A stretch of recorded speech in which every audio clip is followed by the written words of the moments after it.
কিশোরগঞ্জে শ্যাওলাপড়া জীর্ণশীর্ণ দেয়ালগুলো শিক্ষার্থীদের রং তুলির ছোঁয়ায় হয়ে উঠেছে উজ্জীবিত। ২৪-এর নতুন করে পাওয়া বাংলাদেশ, সেখানে কেন থাকবে অপরিচ্ছন্নতা? দেয়ালগুলোকে রং তুলি দিয়ে এক সুতোয় বাঁধার প্রয়াস এখন সর্বোচ্চ। শহরের বিভিন্ন দেয়ালে গ্রাফিতির মাধ্যমে আন্দোলনের চিত্র তুলে ধরেছে বৈষম্য বিরোধী ছাত্র আন্দোলনের শিক্ষার্থীরা। গুরুদয়াল কলেজ শহর জেলার সর্বস্তরের শিক্ষার্থীদের অংশগ্রহণের মাধ্যমে আমরা এখানে শিল্পচর্চার আয়োজন করছি। স্লোগান নেই, মিছিল নেই, প্রতিবাদের ভাষায় দেয়ালগুলো এখন যেন রক্তাক্ত জুলাইয়ের প্রচ্ছদ এঁকে যায়।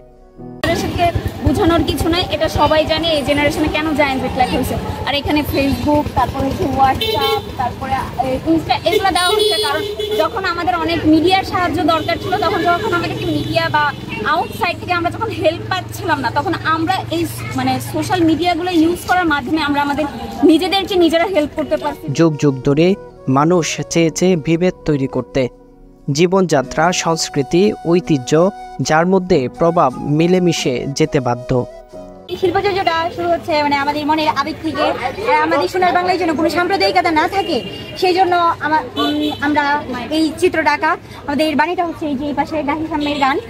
তো আমরা চাচ্ছি না যে আমাদের দেশে কোনো সাম্প্রদায়িকতা বা মনোভাবটা থাকুক। জাতি, ধর্ম, বর্ণ নির্বিশেষে সব শেষে আমরা মানুষ। ধর্ম, বর্ণ নির্বিশেষে আমরা যতজন মানুষ বসবাস করছি, আমরা সবাই আসলে একজন। আমাদের সবার মাই হচ্ছে আমাদের মাতৃভূমি বাংলাদেশ।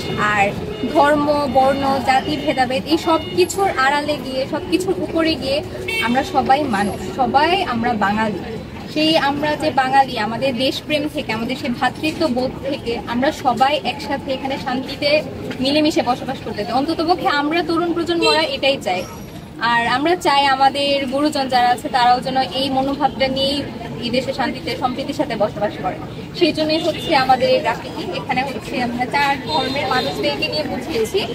আর এই থিমটার মূল কথাটা হচ্ছে লেখা গাহি সাম্যের গান, যেখানে আমরা সবাই সাম্য সমতার সাথে বসবাস করবো। আর উপরে হচ্ছে আমাদের সাম্রাজ্যের হস্তান্তর হয়েছে আর আধিপত্যে পড়েছে তার প্রলেপ। স্থানীয়রা বলছেন, দেশ বিনির্মাণে ছাত্র আন্দোলনের এসব স্মৃতি উজ্জীবিত করবে ভবিষ্যৎ বাংলাদেশের ছাত্র সমাজকে। এটাই তাদের প্রত্যাশা।